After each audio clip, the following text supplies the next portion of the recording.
tan convencido Pinochet a lo mejor de reconocer las cifras verdaderas.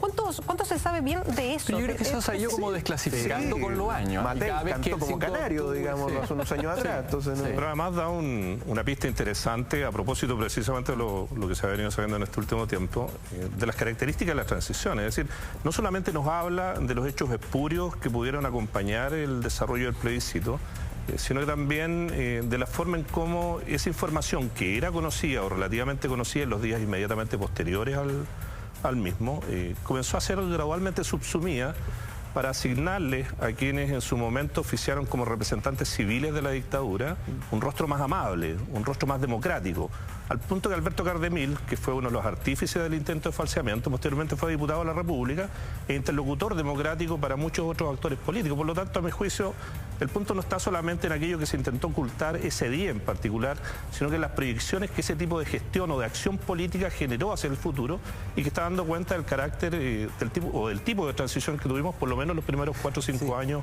de régimen. Yo comparto eso, pero yo quiero destacar el 5 de octubre. O sea, yo creo que es no se ha aprovechado el 5 de octubre. O sea, porque en este país que todos se quejan de que nadie quiere participar, que todos desprecian la política, los políticos, el que ir a votar ya resulta casi una molestia insuperable y que tenemos 40% de votantes y 60% de abstención. Bueno, pero el 5 de octubre, el plebiscito del 88, fue un momento en donde la ciudadanía se moviliza pacíficamente, creyendo, a pesar de todo, en la limpieza del proceso, pensando en la democracia, con esperanza, casi épico, en donde todos, épico, bueno, o épico derechamente, en donde todos esos votos, todas esas personas individuales, sujetos de cualquier condición, valen lo mismo, votan y esa masa se impone.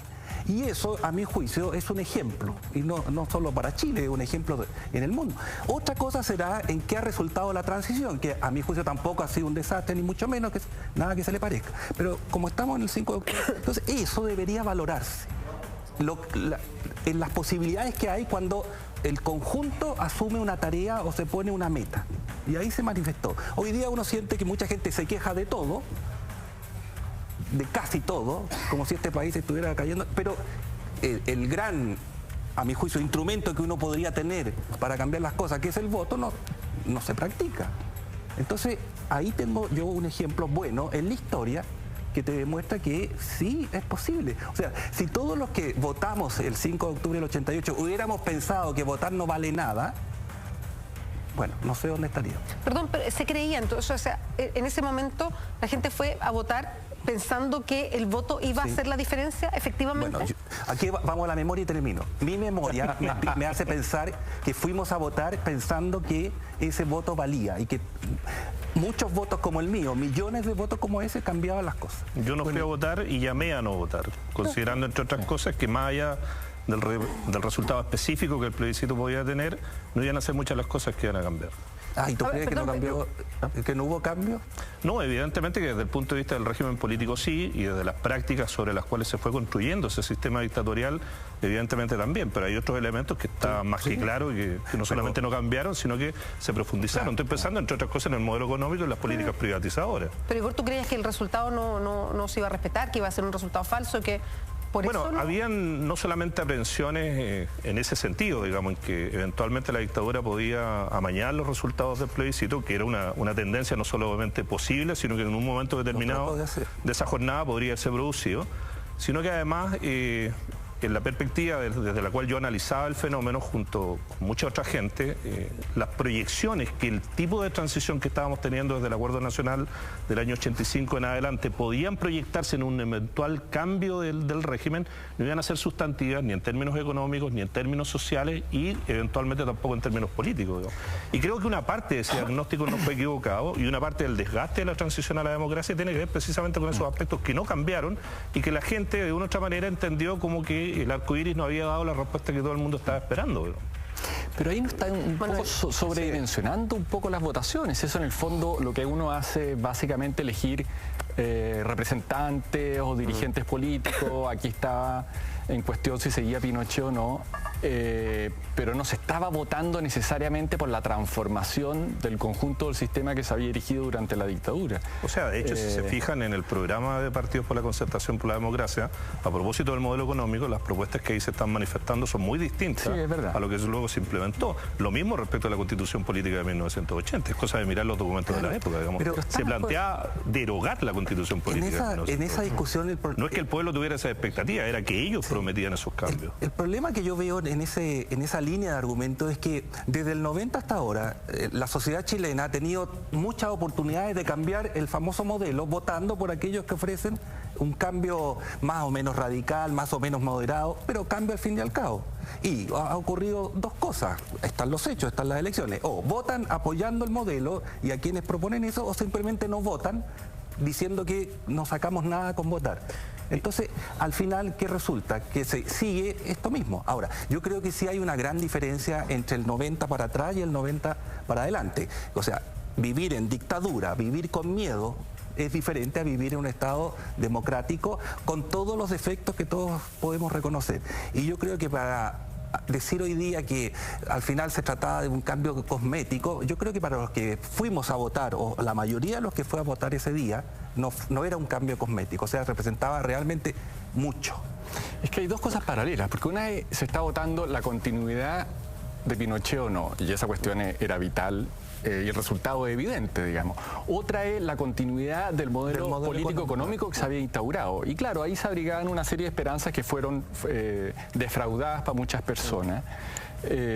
Siguió todo el tema del modelo que a mi juicio se ha convertido también en una especie de superstición. O sea, a alguien le duele la cabeza y eso es imputable al modelo. O sea, yo creo que también hay una especie de lectura un poco desmesurada.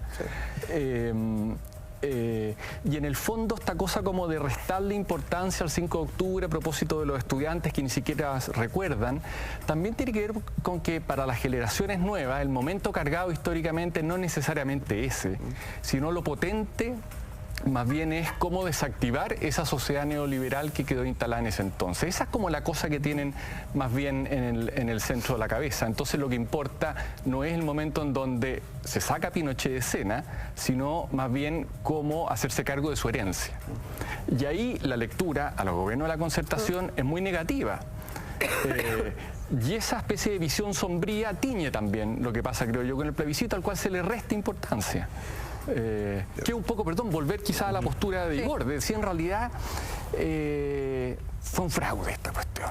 Pensamos que iba a cambiar todo, cambiaron cosas muy cosméticas, siguieron vigentes las vigas maestras del modelo. Perdón, pero es cosmético que saliera Pinochet y se No, yo creo que no, yo creo que no.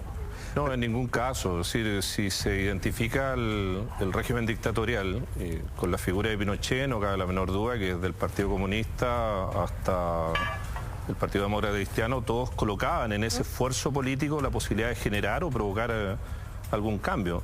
El punto es que en la forma en cómo se va construyendo, primero la campaña en torno al plebiscito y posteriormente aquella que orienta lo que va a ser el programa de gobierno de Patricio Aylwin en 1989, los elementos que ahí están contenidos son los que de una u otra manera sirven de bitácora o de guía de navegación para lo que debiera haber sido, de acuerdo con las promesas de la élite política, de la clase política, el cambio que se iba a producir en Chile. Y ese cambio no solamente suponía la salida de Pinochet, en este caso del gobierno, sino que incluso la comandancia en jefe del ejército. O sea, es cosa de volver a los documentos que ellos mismos redactaron.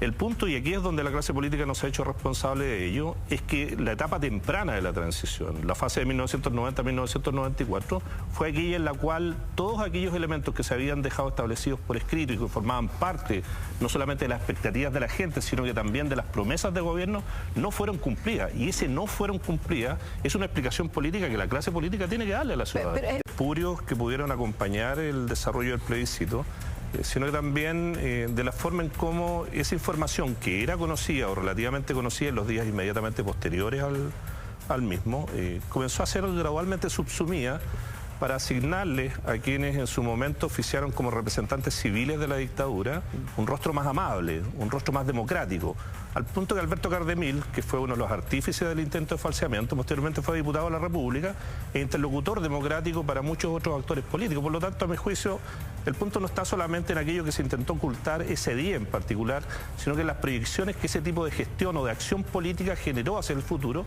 y que está dando cuenta del carácter del tipo de transición que tuvimos por lo menos los primeros 4 o 5 años de régimen. Yo comparto eso, pero yo quiero destacar el 5 de octubre. O sea, yo creo que es no se ha aprovechado el 5 de octubre. O sea, porque en este país que todos se quejan de que nadie quiere participar, que todos desprecian la política,